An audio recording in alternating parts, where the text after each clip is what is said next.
उठ जाग मुसाफिर भोर भई, अब रैन कहाँ जो सोवत है। जो सोवत है सो खोवत है, जो जागत है सो पावत है। नमस्कार साथियों, संडे मोटिवेशन मंत्रा में आप सबका स्वागत है। सुबह के 7 बज रहे हैं और आज मैं इसी विषय पर बात करना चाहूंगा जहां से हमने आज के लेक्चर की शुरुआत की है। उठ जाग मुसाफिर भोर भई। एक मित्र ने पूछा है कि सर, एक स्टूडेंट को कितने घंटे सोना चाहिए, आइडल क्या टाइम आवर्स हैं सोने के लिए, ये प्रश्न है। तो इसका सीधा सा उत्तर मैं दे दूं आपको, ये पर्सन टू पर्सन डिपेंड करता है। ध्यान से समझिए, अच्छी पढ़ाई, अच्छी मेमोरी के लिए अच्छी नींद की जरूरत है, क्वालिटी नींद की जरूरत है।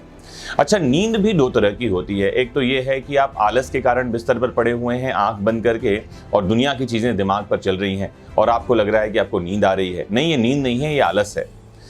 एक दूसरी चीज ये होती है कि आप सोए और सुबह आपके उठने का समय नहीं है, आपकी नींद बड़ी गहरी है और आपने मोबाइल का अलार्म लगा करके अपने आप को उठा लिया, नींद खुल गई।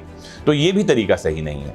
तो सोने के लिए आइडल आवर्स कितने हैं? साइकोलॉजी ये कहती है कि एक एडल्ट आदमी को 7 से 8 घंटे की नींद जरूरी है। अब ये 7 से 8 घंटे कब सोना है, अगेन ये डिपेंड करता है पर्सन टू पर्सन। ऐसा कोई नियम नहीं है कि रात के 12 बजे सो करके सुबह 8 बजे उठना है या रात को 10 बजे सोकर सुबह 6 बजे उठना है। आपके पास 24 घंटे का टाइम है। According to your body type आप डिसाइड करिए कि आपको कितने घंटे सोना है। ध्यान रखिए, 7 से 8 घंटे से ज्यादा नहीं होना चाहिए। अगर आप 6 या 7 घंटे में आपकी नींद पूरी हो रही है और आप फ्रेश फील कर रहे हैं तो ये 6 या 7 घंटे आपके लिए सफिशिएंट है।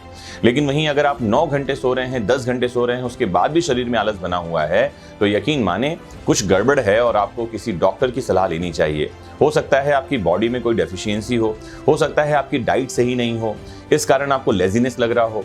ये कोई भी कारण हो सकते हैं, तो किसी एक बार डॉक्टर से मिलिए। कहा जाता है कि सूर्य उगने के साथ, सूरज के उठने के साथ ही आपको भी जागना चाहिए। सूरज के उगने के बाद की 1 घंटे की नींद आपको 2 घंटे की थकान देती है। मतलब आइडल टाइम जो उठने का है वो सुबह 6 बजे या 5 बजे है जब आपको उठना चाहिए। लेकिन अगेन ये सब के लिए एक समान नियम नहीं है, इस बात को भी आपको समझना चाहिए। तो 8 घंटे की नींद आपको लेनी है, क्वालिटी नींद आप लें। लेकिन ध्यान रखें, क्वालिटी नींद के लिए भी कुछ चीज़ों की आवश्यकता होती है। बड़ा आसान सा तरीका है, कुछ आप करके देखें। एक तो होती है मेडिटेटिव स्लीप, जिसे कहा जाता है योग निद्रा। अगर आप इसे कुछ समय प्रैक्टिस कर सकेंगे तो आपको आसान हो जाएगा। योग निद्रा क्या होता है, जब आप कोई एक मेडिटेशन के लिए म्यूजिक लगा लीजिए सोने के पहले, मोबाइल पे लगा लीजिए या अगर आपके घर में एलेक्सा है तो उस पर लगा लीजिए और उसको सुनते हुए सो जाइए। कुछ पॉजिटिव थॉट्स को लेकर सोइए। पॉजिटिव थॉट्स क्या हैं कि आपके जीवन में क्या अच्छा हुआ या अपने आप को आप कहाँ आने वाले समय में देखना चाहते हैं। कुछ ऐसे विचारों को लेकर के सोइए ताकि सुबह आप उन्हीं विचारों के साथ उठें। जब आप इन विचारों को लेकर के सोते हैं तो यकीन माने पूरी कायनात आपके विचारों को सच करने में लग जाती है। हो उसका उल्टा रहा है। कई बार ऐसा होता है कि आप मोबाइल में लगे रहते हैं, व्हाट्सएप चैट में लगे रहते हैं, किसी के साथ लड़ाई कर रहे होते हैं, बहस कर रहे होते हैं, या कई बार ऐसा होता है कि मन में कुछ नकारात्मक नेगेटिव थॉट्स को लेकर आप सो जाते हैं। आप इन थॉट्स को मैनिफेस्ट कर रहे हैं, इस बात को जानें।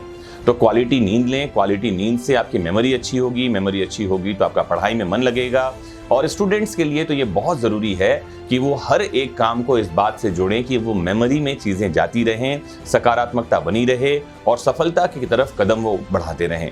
अगर आप स्टूडेंट नहीं हैं, कोई टीचर हैं, कोई बिजनेसमैन हैं, तो भी आप इन बातों का ध्यान रखें कि क्वालिटी की नींद आपके लिए ज़रूरी है। दूसरी बात ये, अगर कोई व्यक्ति आपके घर में है जो रात को 2 बजे तक पढ़ाई कर रहा है लेकिन सुबह 10 बजे उठता है, कोई स्टूडेंट है, और खासकर उनके बारे में बात कर रहा हूँ जिन्हें सुबह उठ के स्कूल नहीं जाना है या कोचिंग नहीं जाना है, जो घर पर रहकर पढ़ रहे हैं, जिन्होंने ड्रॉप ले रखा है, तो उनको परेशान मत कीजिए कि सुबह के 10 बज गए हैं, तुम सो ही रहे हो, ये वाली बातें मत करिए।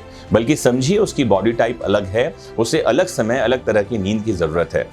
अच्छी डाइट रखिए, मेडिटेशन, योगा, प्राणायाम करिए, फिजिकल फिटनेस की तरफ दिमाग लगाइए। अगर शरीर थका होगा ठीक तो अच्छी नींद आएगी। शरीर का थकना जरूरी है अच्छी नींद के लिए।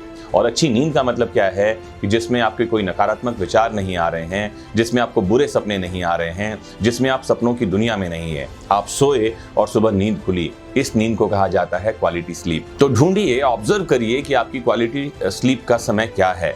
ऑब्जर्व करिए अपने आप को कि कौन समय आप बढ़िया नींद ले रहे हैं, कौन सा समय आप पढ़ के ठीक से याद कर रहे हैं, कौन सा समय आपकी एनर्जी हाई लेवल पे होती है, और इन चीज़ों को नोट डाउन करिए, इन पैटर्न को ध्यान में रखिए। अगर आप अपने आप को समझेंगे तो यकीन माने दुनिया आपको समझेगी। आज यहीं रुकते हैं। इस प्रश्न का उत्तर आपको ठीक ठीक मिल गया होगा, मुझे उम्मीद है। फिर जुड़िए किसी मोटिवेशन मंत्रा से। कोशिश करूंगा कुछ नई बातें आपको बताने और समझाने के लिए। तब तक के लिए नमस्कार, जय हिंद, जय भारत।